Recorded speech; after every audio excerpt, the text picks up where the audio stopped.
Hello, everyone. Welcome to the Real Estate Experience. Super excited. As always, I know I have just about the same intro where you know the next steps. Those of you on the YouTube, hit that subscribe button and also notification bell. We're on this episode and episodes moving forward as well as really interview and get insights from other high achieving entrepreneurs and investors in the industry to really share best practices, the trials and tribulations, the good and bad, the ugly, that ultimately so you can avoid the pitfalls and failures and then also replicate their successes. So today we've got John Forte on the podcast. Welcome, John. Welcome to be here, Sterling. Thank you for having me, man. It's a pleasure and an honor. For sure. And so just a little bit about John. His company is Forte's Multifamily, or one more time, what was that, John? The Forte's Company. Yeah, the Forte's Company, where he is primarily focused on income producing multifamily and has just under 600 units with the valuation over just at $70 million. And one just little fun fact about him is he is a very passionate in terms of the basketball refereeing. At some point, we may dig a little bit into that. But yeah, John, could you give the audience just a little bit of background on yourself and ultimately what shaped you to who you are today at the end of the day, and how did you choose real estate? Man, it's a pleasure to be here. Thank you for having me. And what really got me here is because I looked at my 401k and I came at the place where I said, something's got to give, right? If I go at this rate and I projected it out, it wasn't going to work. I didn't want to, I literally turned to my wife. I said, we're going to be working in retirement. I don't want to do that. I don't want to do that to you. I don't want to do that to me. So I want to enjoy a lifestyle of traveling and doing any other thing with my grandkids or whatever happens at that stage of my life. I just had a better picture of it than I did when I looked at my 401k at the time. So I just kind of... When was this, John? This is 6 years ago now. Okay, gotcha. Yeah. So what I did was I went through like 3, 4, 5 years of analysis by paralysis, and I studied the stock market, couldn't grasp it. Real estate, saw the appreciation value in my own home. I'm just like, come on, I understand it. Go with what you know. So I dig in, I dove into bigger pockets. I signed up for those. Then I got to a place where I got to start doing. And I started doing in 2018, early 2018, took down a single family. And then since there, it's partnered with other people and just started skyrocketing and going from there. Since then, I've just been growing the portfolio and working with investors and trying to find the right opportunities to put them in. And that's basically where I am now, because as you go and as you grow, Sterling, you know this, people say, hey, how are you doing it? I want to be a part of what you're doing. And then they start latching on to you and started leveraging you to find those opportunities or do what you're good at. Sterling, you find opportunities, you put people in opportunities, you can do all that. And they leverage you and they can go back to their regular lifestyle and be able to not have to worry about being an active owner on real estate, because that's the burden for a lot of working professionals these days. They don't want to be the landlord. They don't want to deal with tenants and maintenance. That's it. They don't want to deal with that. And so why real estate for you, John? I know you looked at sorry. And then, yeah. So I reverse engineered that, Sterling. If I didn't find, I didn't want to be active if I found out what passive investing was earlier in my career. So I said, how would I do this for someone that was like me and wanted to invest in real estate? But after learning about it, I didn't want to do it actively. I would do it that way. But going back to me is at that same time, I started refereeing and I said, I want to do this full time, right? I want to do this full time. I want to get to the D1 Division I college, NCAA level on the boys side. And I just have that as a goal. This is in basketball. You wanted to be full time, yes. Or you're saying on it. Gotcha. Right. So this is on the basketball side. So I said, right now I'm a full-time IT consultant. Gotcha. What do I got to do? I need the best characteristic for a baskall referee is availability and speed, right? You got to run them. Yeah. Well, that's you got to keep up with the players to stay younger every year. Yes. We get older. But here's the thing: how do I free up my time? And the best thing was investing, and real estate was the one thing I comprehended. And that's what really pushed me into the real estate. I said, I got to follow this. I got to see this through. I got to see how far I can go. So right now I'm at the D3 level. I need my availability, and real estate investing allows me to work my hours that I can, allows me to leverage my hours a little bit better. Got it. Awesome. And so with all this is what was it? Did you have any limiting beliefs or anything that you faced when you are making that, or in the, now that you're in the actual field? It's such as I'm not enough, or you have to have a large amount of capital. How did you, what were those and how did you overcome them? So I did, to answer your question. And that's why I had 3 to 5 years of analysis paralysis of just kind of learning the model, but actually networking the whole time. So I'm a naturally good networker, right? So I don't have problems talking to people, talking in general. My wife says I can talk to a wall. She brings me to a party that I don't know anybody. So I just kind of have that natural ability to just be able to get in a conversation with someone. But what it was I had to gain the investor confidence. And what that looks like is, like I said earlier, I understand real estate. I don't understand the stock market, right? But I know the stock market is, you invest in the CEO, really, when you're investing in Tesla, Coca-Cola, whatever. You find out that Coca-Cola hires someone that is, everybody's saying, oh my gosh, they're terrible. Look what they did at the last company. The stock goes down, right? All right, so you're investing in the person. But if they say, man, they hired Sterling did this for so-and-so, now the stock starts creeping up. But I don't have the insight to know that on that level of Wall Street. Got it. Right? Okay. But with real estate, I can go and look at someone's track record and go and say, hey, how did you do this? Or partner with them or invest with them and stuff like that. So I understood that, and I correlated those two with the same thing. So I had to have the confidence.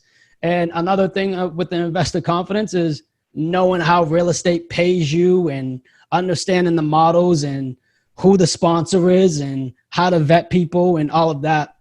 The but numbers, yeah, and then I just, what's the cash on cash, the IRR, absolutely, all those various terms.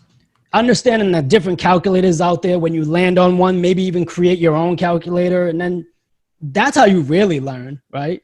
And then I was just, I'm naturally just want to explore things and dig into it more. So I started diving into everything. I dove into all the books. I dove in.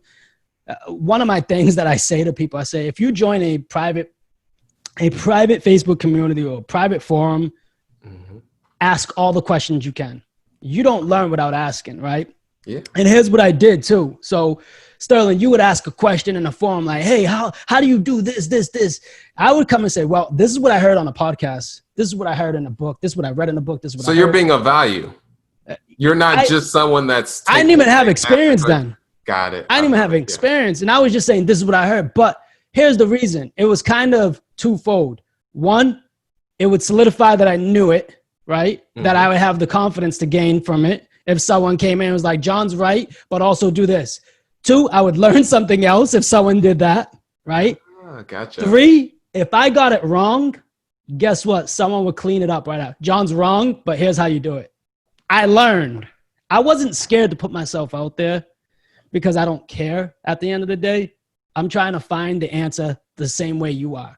But if I can put something out there to say, hey, Sterling, this is what I heard on a podcast. I don't know if it's true or not, but this is what I heard, right?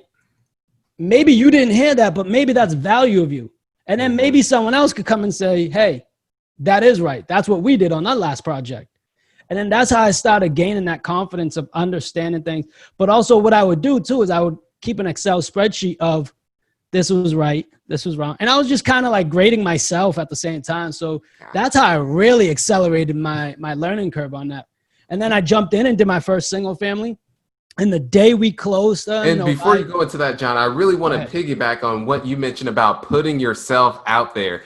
Very vital, and just not caring, because and there's books out there, the art of not giving a what. I'm not a cursor, but just in terms of those types of books out there, that because putting yourself out there, it's completely fine. You may get some people that are what you would call trolls. But as you experienced with John, is by putting yourself out there, that you're able to get so much more in terms of insights. You may be incorrect, but you're able to get insights on, okay, well, this is the actual more optimal approach that you can take. So I love that you go in there and you mentioned value, value, value. Many people go in there and it's all take, just asking questions and no value. If you're able to go in there and not take so much the path that, hey, you should do this, but hey, from a podcast that I experienced, this is what I heard, or if you have done it, this is how I went about it, and in hopes that they can get insights from that versus, hey, you should do this. So love that you went into that, John, and you were mentioning about your very first deal. Oh, real quick, you mentioned the trolls, and I want people to understand this is I'm a basketball referee, so I've learned to not listen to things that don't mean anything to me. And the quicker we understand and learn that, is the quicker we'll be, like I said earlier, I'm not afraid to be wrong because someone's going to clean it up and tell me. So I feel like that's very important to mention. The quicker we discover more about ourselves where we can say, hey, just say it, just ask it, just do it, just help. And even if we're wrong, it's okay. You know what I mean? So I thank you for saying that, man. And also I feel as a referee, when players are going at you, it's really not at you. It's more of the action or whatever it is. So I feel that the flip side of what you were saying is people take things personal.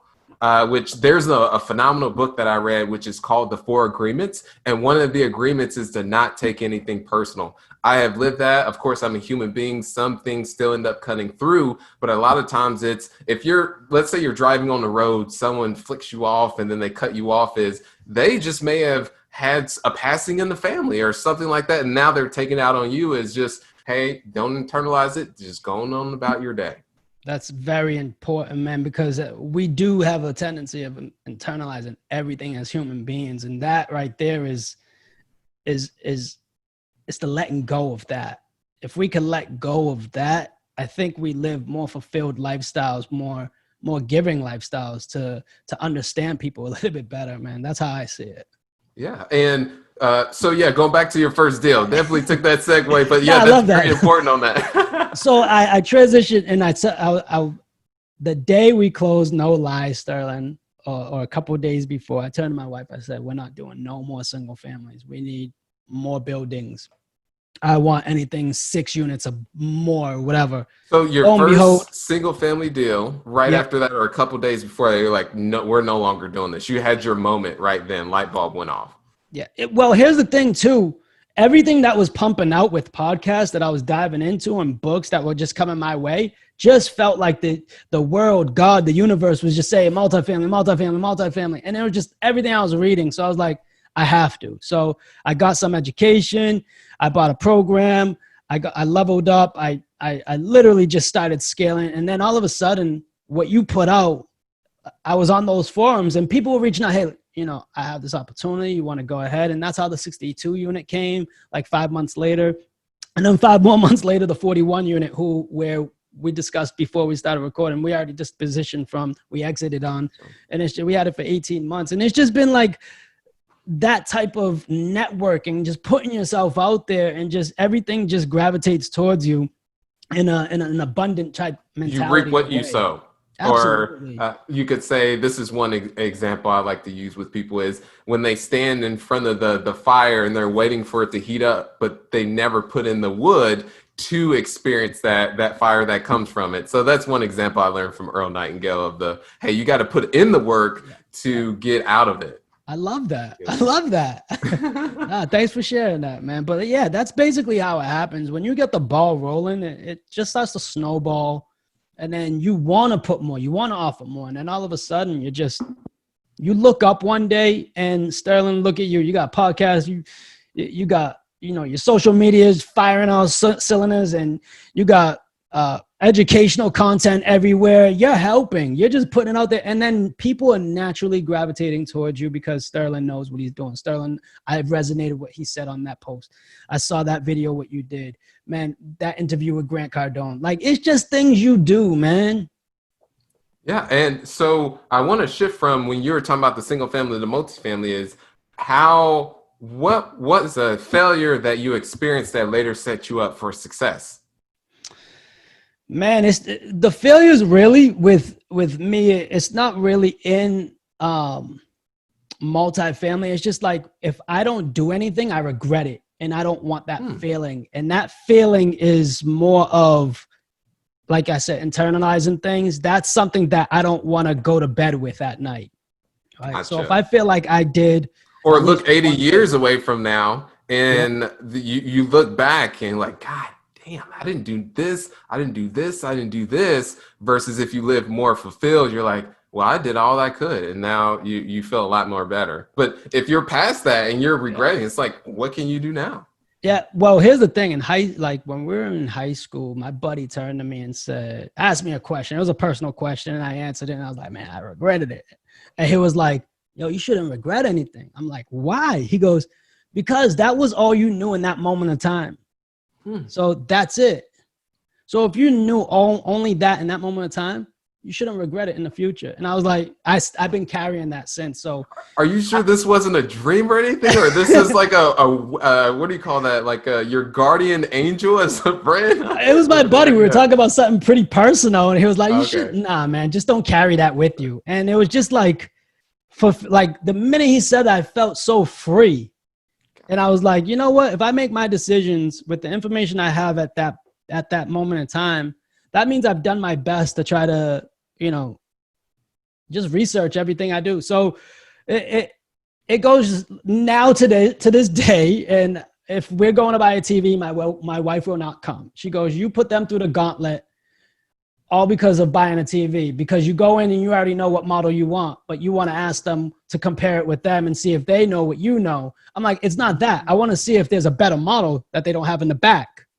Got it. You know what I mean? Okay. So I'm not trying to embarrass anybody. I'm just trying to make sure I'm getting the best value bang for my buck. So it's just, I go to that level of detail to when I want something, and I'll go and get it. And that even goes with education. So if I'm sourcing out platforms of different investment platforms that someone has, I will talk to everybody that has probably been a part of it, spoke about it to me about, and then I'll dive in. I'll make a decision because now I've gathered all the information. Got it. And would you say from that, I'm getting, are you more of an underwriter or like, it sounds like, so how is your company set up? Is it you as the principal and then you have multiple partners as far as GPs? Or is it just you how does that work with your Yeah, team? so it's set up that way, just like that, where one of my partners, he typically underwrites, and I go and I handle the investors, and I love that because I'm just a natural person that I've mentioned it earlier. I just naturally love talking. Extrovert and just That's it. enjoy. Got That's it. me, And would you right? say they're more of an introvert behind the scenes, underwriting spreadsheets, all that? No, my partner's pretty extroverted, and Oh, okay. he just likes the numbers, right? So here's the thing. I underwrite too.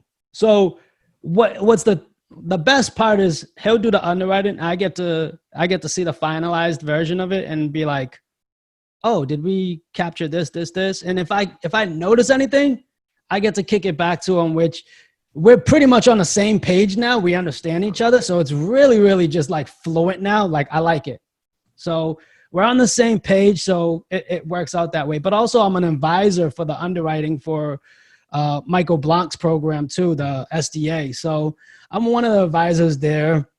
And all we do is we review underwriting, but we don't green light anything. We just say, hey, did you check this? Did you check that? And we just point out what people like to use as rule of thumbs, but kind of steer them away from that and go, hey, understand your MSA, understand what you can do, understand the cost to build, understand this. So it's just really digging into the numbers instead of just adding, rules of thumb and saying, hey, Got we it. can do this. The deal fits. Yeah. Or if you're looking at the economic occupancy, is that hey, your market, the vacancy instead of 5%, which could be the rule that could be on a per market basis where the vacancy is higher, you got your loss to lease, you got your concessions, you got your bad debt. That varies upon market. You could try and use the rule of thumb that that the occupancy, the economic occupancy is 10 to 12% on a C to B asset, but that could vary upon market. Yeah, absolutely. So what I like to tell people is, Stern, you got a project coming up, and you're looking at this, and this is your MSA. We'll just pick Indianapolis, right? Stern, do you have a third-party asset management company that you're going to use? Yep, I do. Have you contacted them? No, not yet. That's where you need to start, because they're your biggest partner, along with the lender. They're going to And have some. property management company as well. Yep. Yep. Yeah. Yeah. The property management company, right? So they're going to handle the asset for you. So if you give them an unrealistic business plan, most likely they're going to take it business, right? Mm-hmm. But guess what? They're going to fail because you set them off with the wrong numbers, because you expected one thing, but the market is this. Fine tune those numbers and have those conversations with them. And that's where most of your numbers are going to come from. And then dig into the market even more. Compare it with other buildings. Compare it with other things like down the street.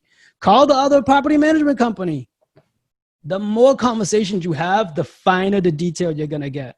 So, got it. And I love that. For those of you definitely want to take notes on that past part, and whatever, if you have a grocery bag or whatever bag, you want to come up right behind that and pick up those golden nuggets from that. And I often have people ask me very specific questions in terms of renovation costs and things of that nature. I say most of those questions, you actually want to go direct to your property management company, because that's direct from the source, especially if they're the ones actually doing the work. And then you can take those assumptions that you learn and use them moving forward, because it really does vary up on market, who's actually doing the work, what their costs are, et cetera. So I love that you went into that.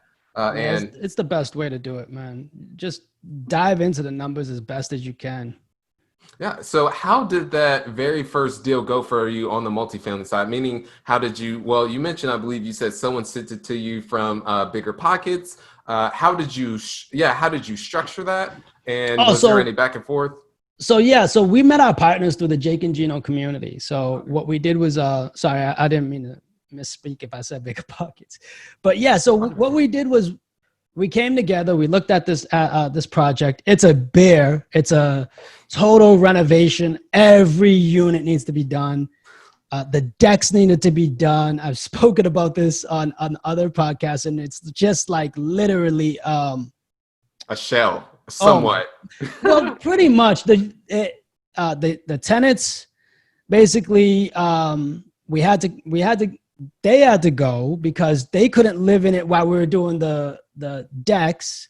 It wasn't safe. Did that come up on the inspections that, hey, these need to be if we're doing a deck, right, and set it on the second floor, comes out and says, this morning just gonna enjoy my coffee on the deck, opens the door, walks out, boom.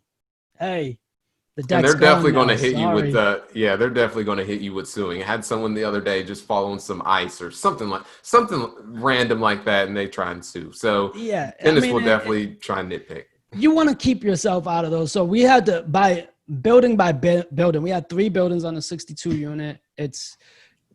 Now we got building 1 leased up. We're working on building 2, and we're going to get to building 3. Building 2 is very far along, and it's been a whopping 2 years of this. So it's been since the decks, we had to go back with contractor issues.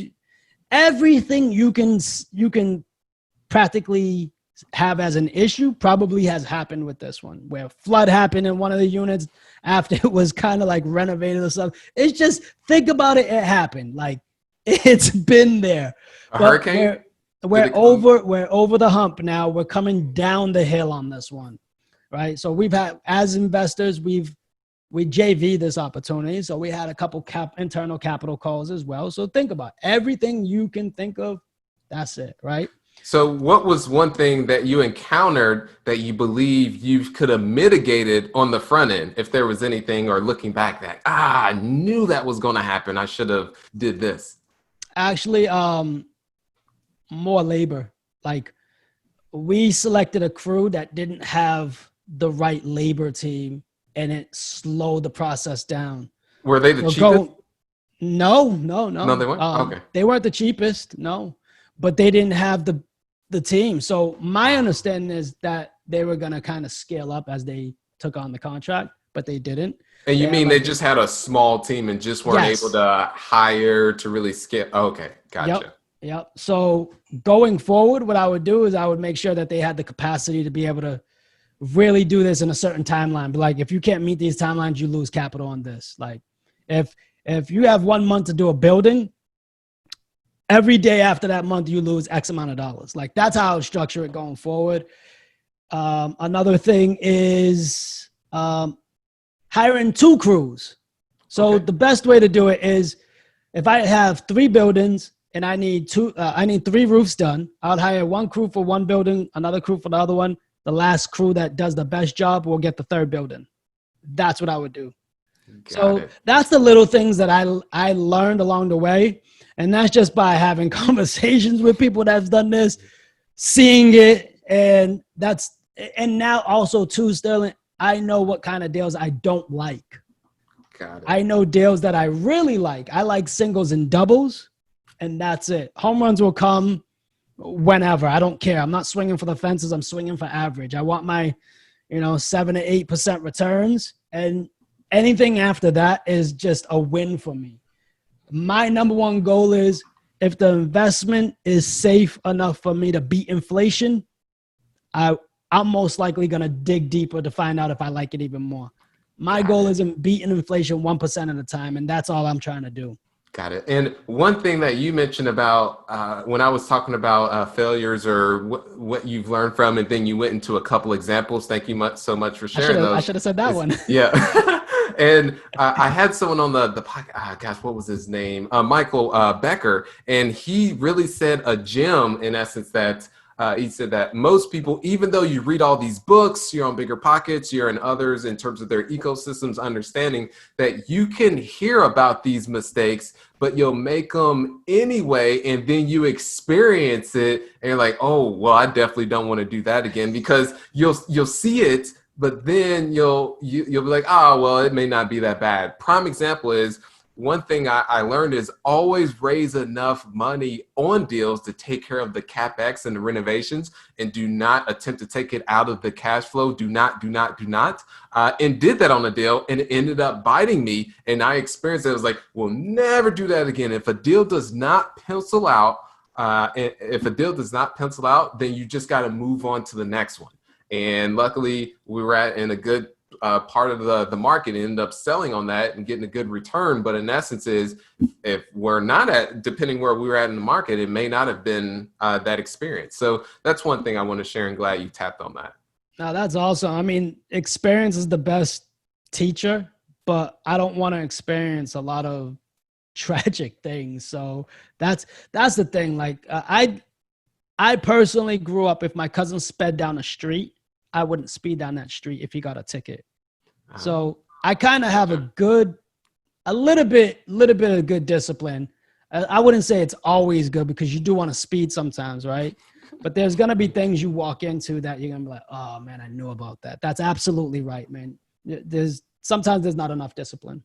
Yeah. And so how are you finding deals in today's environment? Is it primarily through brokers, relationships, direct to owner? What approach are you taking? Everything in this business is relationships. You have a good track record, or even if you're new, build a relationship, cultivate it. You have to do it. It's almost like being an extrovert. You have to come out of your shell. You have to have conversations. Be a friendly pain in the butt. Hey, Sterling, I have the deal. I'm just about 200 grand short. Is it still worthwhile for me to send an offer? Have those conversations. You know what I mean? So if you have those conversations, Sterling might be like, You're referring to the broker or direct to owner yep, or yep, whichever. yep. Yeah. To broker, you go more direct to owner, right? All You have direct to more owner. strategies. Yeah. With brokers, you want to cultivate those relationships because brokers are a relationship standing practice, right? So they have their group of investors that they're gonna send the deal to. They're gonna say, you might be on their list, you might be on their email list, but guess what? Communicating with them and building that rapport, that track record, now you'll get higher and higher as you go, especially as you start getting closer to the numbers. Got it. And one thing I have for you, the chicken and the egg approach is brokers want to see that you've completed deals. And how do you build that when you don't have the track record? How do you navigate that? I just want your insights on that. Mr. Broker, one of my partners is Sterling White. This is our track record. This is what we've done in the past. And then you leave it on their hands. I mean, if they say no from there, I mean, there's plenty of other brokers, they're not the only ones with deals. So keep trying, keep going, build relationships. And you never know, be the friendly pain in the butt. They might finally crack and say, all right, I'll give you a shot. Gotcha. Your team is proven. Or one approach is you could, in essence, I've heard this from others, is closing on smaller deals that are more lower barrier of entry, just to show that, hey, I have the ability to close, because that's what brokers want to see. Is they don't want it at the end is you're not able to get the financing or you're not able to close. Then they have to go back to the seller on the other end. And that's a tough conversation to have. And as you mentioned earlier, is it's about relationships. Is if you're known as that, it's very small, I would say, and word gets around fast that, hey, this person can't close. Yeah, absolutely. And also too, if you're trying to move from Indianapolis to Florida market, gotcha. what are you going to do? You're going to be fresh in the market. So you might ask the broker, hey, that you have experience with, can you connect me to someone in Florida that I can potentially find an opportunity with? We've done a good amount of business here. We want to expand our network and our net and just looking at the markets as well. But you're our guy here, so you mind introducing me? Maybe it's a national company and they can hit you with someone in the department in the Florida market. Or maybe they just have some friends. They're in the business. They network as well. They're people relationship business. So they know people too. So ask for referrals, ask for connections. A lot of people say cold emailing. That's great. That's cool. It works a lot in the VC world. It does, venture capitalist world. But in the real estate world, it's more about connections. And I'd rather having get an introduction. A warm intro versus I'd rather get an introduction from Sterling. Hey, Sterling sends an email saying, hey, this is my guy, John. This is what he's done. You guys take it from here. Like, I'd rather get that than out of the blue and just be like, just get the archive or they just delete it or spam. Yeah. Gotcha. And how do you try to get those networks? And this is a separate question normally, but through the programs that you've been in, the masterminds, because there's plenty of people that take those, how do you believe you ended up breaking through? Man, I learned by doing. So if I don't do it, I'm just going to sit on my butt and just watch the videos, read the books, read the research, lessons, whatever. I have to put myself in the situation. And that's how I learn like extremely fast. It helps accelerate my learning curve by doing it. If I don't do it, at the same time, I feel like I'm not accomplishing anything just by reading. So someone said this to me and it's so true. Learning is just basically, if I'm just learning and not doing, I'm just not applying it. So not the application of things that you're learning. Yeah. If I'm learning and not applying it, I'm just a library. I just got a cold chill from that. Love that. Because that's the most you could see someone a passerby, a homeless guy or a janitor or somewhere. Of course, they could be happy in their position that they're in, but you speak to them, they have all this wisdom and knowledge, but they haven't applied it. So that could be, I love how you mentioned about the application of things, so vitally important. And so in today's, or how have you been attracting investors? I want your perspective on this. Is John Forte's the personal brand, or do you run everything through your actual company to bring on investors? Yeah, I run everything through my personal brand, my company for investors. So meaning it goes through you, you're the one that puts your content out there, your story, message, it goes through you, then it filters down to your company is what you're saying? Yes. Okay, got it. So that's how it works. And it's just because people invest in people. And I'm putting out as much content as I can. I do the blogs, the podcasts, and all of that. But at the same time... And what type of content? I want to hear people because they're wanting to understand, well, I'm not where John's at. Well, I want to know is what was the progression from when you first started in terms of content to the progression you're at now? Networking 101 is always being done. So I'm always sending out having conversations with investors through text, calls, email. I love experimenting new things where, hey, Sterling didn't open my email. Why? Let's find out. Hey, Sterling, how you been? This and that. Why do you open this one and not that one? So I'm trying to find out and play around with different things. But I do a lot of call of actions on my social media posts. That's something I just started implementing. Call to action meaning, hey, invest in my Yeah. project. Are you doing this? Are you doing this? Why not? Let's have a conversation about it. So I'm trying to really, and not entice, but like meet new investors. I want to know why they're investing or not investing. Just want to know in general. I have a curiosity, it's just crazy. I just naturally want to know what people are doing or why they aren't doing it. That helps me just start driving and creating content. As far as blogs, my new thing that I'm working on is the reason why is because I had a lot of conversation with investors, and the biggest pain point is diversification. So how do you diversify if you're looking at one-off opportunities? So Sterling, I might just be investing with you with every deal, 50K, 50K, 50K. Mm-hmm. All right, how do we accelerate this? Sterling might come out and say, hey, I have a fund of funds that I'm just going to invest with a pool of syndicators that I have these relationships with because I've known them throughout the years, and we're going to invest together. Now I can take my 200,000 instead of diversifying it through 4 different syndications with Sterling. I can put that 200,000 in Sterling's fund, and now Sterling can go invest in, say he raises a $5 million deal. He can go and invest in 5 different deals at $1 million a piece. Gotcha. It extremely diversifies my portfolio just off of one investment. It saves me time because guess what? Now I don't have to sit through all of Sterling's great presentations, by the way, right? So I'm a working professional. I want my capital working for me. How do I beat inflation? I invest and diversify, right? So that's the goal. For me, that would have worked extremely better than me going and becoming and doing what I'm doing now and built this kind of machine and stuff. So I kind of reverse and engineered me as like I said, I'm the perfect example of an investor. What would it take for me to get in your funnel, in your pipeline and stuff like that? What would I have to see? So I kind of internalize it that way. And then through the conversations of my investors, I problem solve what they're doing and try to build whether it's a different investment strategy as far as, hey, this fund can do this.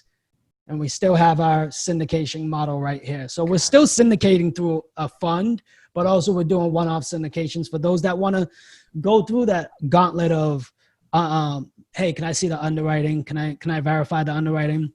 Can I look at the presentation? Yeah, I like the market, all of that. Just being able to make their own investment opportunities by looking at those one-off opportunities. And then you got the investors that want to save time, invest in multiple deals, throw it in a fund, and now I can go away. Got it. But I'll just monitor it. Okay, perfect. And in terms of now, we're going to move on to our rapid fire sharing round. The first question that I have is, what is one myth that you hear that you can debunk in the industry? I'm pretty sure. Tell me how many times you got this. What comes first, the deal or the money, right? You find the deal and the capital, right? You've gotten that before? Yes. Yeah. But it's all good. It's good to hear it over and over, though, so people can understand. That's one of my biggest things, because unless you have the network, you ain't going to raise the money for that deal.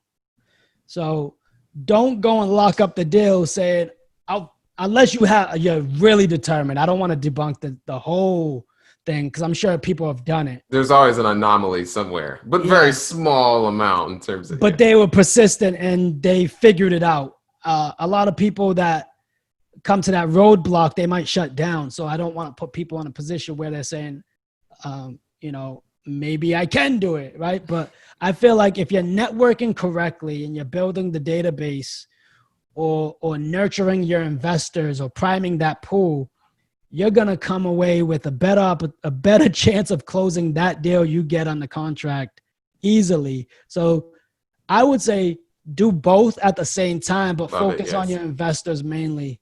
Really, really focus on your investors because that assures if you have the capacity to be able to take that deal down. Awesome. And I love how you mentioned about simultaneously because some people want to skip step or say, well, I can only do this and I want to do this at a, when it comes to, it's a mix of things that you have to do, building the investor network while simultaneously finding a deal, building your team. All these different things are very simultaneous.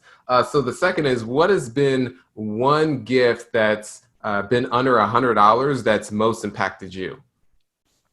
The one gift is, man, my wife buys me basketball sneakers, ref shoes. Well, I'm always looking for, like, I'm real finicky with ways shoes fit on my feet. But when I find something, she makes sure she gets me probably like two so I could keep because she knows that I'm very picky about comfort on my feet. I need to be able to focus on other things while I'm repping the game, not worrying about my feet.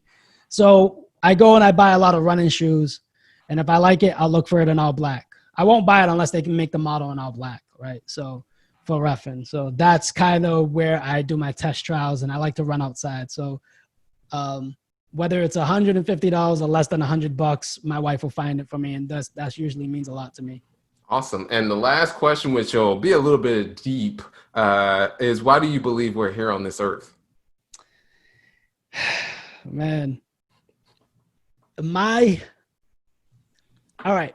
People in the afterlife, to me, are jealous that we're here right now because they had their shot. They either blew it. I don't mean that in a bad way, but they want to redo it. So do it. Just, I saw somewhere, I think Joe Fairless posted something where he has a clock. It's pretty morbid where it's counting down the days of his lives remaining on this earth, right?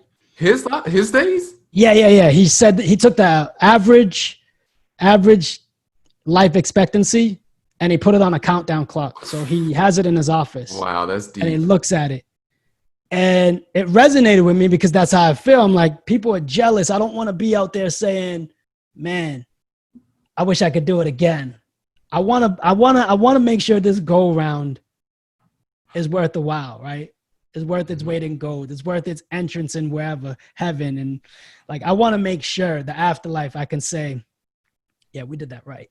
Right. So I feel like while we're here, we have to be great to people. We have to be awesome to people. We have to learn as much as we can. We need to help people, help each other. I don't know. I just kind of feel like that. I can go on and on, but it's kind of, I had this conversation with my buddy the other day. It was just kind of, we just flowed into it. So that's how I feel. That's a crazy question. Yeah, well, I'd say thanks for sharing that. I really felt that and never thought of the context of that cut or that that struck a chord in terms of the mortality and the countdown of that. And thanks, I truly appreciate you providing that perspective because that really just centered me just now. And yeah, definitely kudos on you and just having that awareness of that as well. Many people are just, you could say, zombies, just not really wanting to go for it, being complacent. But I feel being complacent is as risky. And what we talked about earlier is you look 80 years, because, and maybe you heard this story, is people that go to these nursing homes and they ask the older individuals, what is one thing you regret? And they say all the things that they did not do versus all the things that they did do. Yeah, that's one of the things too. I didn't read any books, but I read snippets of books of stuff like that, right? Where you hear the deathbed questions. And I didn't want to be on my deathbed saying, like, I internalized that. I say, I put myself in that situation. Like, what would I say? I project it. That's the thing is I'm trying to catch up to my future self. That's fulfilled. Mm-hmm. Right. And how do I do that? To be honest, Sterling, the best way to do that, put your head down, grind, and look up one day and say, come up for air and be like, oh my gosh, look at everything I've built. Look at everything I've done. Look at the people I've helped. I want to be in that situation to be able to say, hey, family's good. Health is good. Life is fulfilling. Things are awesome. Kids are doing well. I Made want to an look up impact on and the check world. off. Yeah. Yeah, the impact, the charities, the traveling, the everything you can check off on your list and look up on your vision board or whatever you have, your journal, and you can say, "Yep, we did that, we did that, we did that." Go back and read it and be like, "Man, remember when we were struggling? Remember when we were doing this? Remember when we were," and just be like, "Man, life is good." Mm-hmm. I want to be in that position on my deathbed and say, "There's nothing that I regret." Love it. Awesome. Well, how could people find you, John? Uh, Sterling, thank you for having me. And if you guys haven't already, please go and like, subscribe, rate, and review the podcast. It's how podcasters get more features, notable, more outreach. People get introduced to it. Please do it a service and do that, people. I will be grateful. You can reach me at johnfortes.com. I'm all over social media on John Fortes or Passive Investor Show. The podcast is the Passive Investor Show. We focus on making investors a better investor through multifamily investing. Things to look for, things to understand. A lot of people don't understand like the boarding process. They think it's a gaudy thing. It's not. It's just a few forms in a conversation, right? That's it. But that's it, Sterling. That's where you can find me, johnfortes.com. Thank you for the opportunity, man. No, thank you, John. Dropped absolute golden nuggets on that. And as he mentioned, you all, the next steps, rate and review the podcast. It would mean the world. Until then, keep being awesome. Thanks for listening to The Real Estate Experience. If this has brought you any value, please subscribe and leave a 5-star rating. It would mean the world to me. Now go out there and crush it.